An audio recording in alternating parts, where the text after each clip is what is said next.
16h35 jeudi, lorsqu'une jeep du 34 16e régiment FARDC, en provenance de Goma pour Rumangabo, transporta les salaires des militaires, est tombée dans une embuscade au village Rwaza, sur la route Goma-Rutshuru. Une embuscade dont les FDLR Foka serait présumé à hauteur, selon certaines sources. Dans l'échange des tirs, 7 militaires, dont un officier supérieur, sont tombés et l'argent destiné à la paie des militaires, emporté par ces présumés FDLR.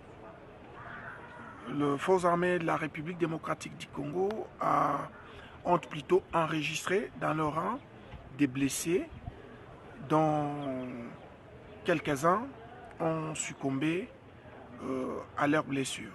Bien que nous savons que c'est une zone dans laquelle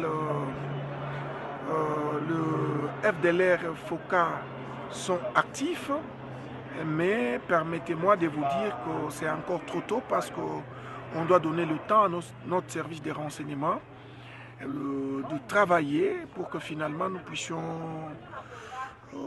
mettre sur la place publique l'identité des assaillants qui ont tendu une embuscade aux éléments des forces armées de la République démocratique du Congo. Pour le porte-parole des opérations Sokola 2, le major Ndjike Kaiko Guillaume, cette attaque n'aura aucun effet sur les opérations en cours contre tous les groupes armés, sans préférence aucune.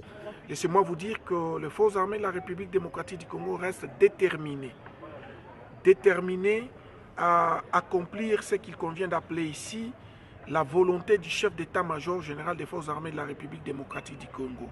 Laquelle volonté consiste, n'est-ce pas, à éradiquer tous les groupes armés qui écument la partie est de la République démocratique du Congo. Informé de cette embuscade, le commandant Sokola 2, le général William Bakabangu, a fait ce vendredi matin une descente sur terrain, réconforter les militaires engagés dans la traque des groupes armés dans cette région, mais aussi leur rassurer qu'ils seront payés incessamment par la République.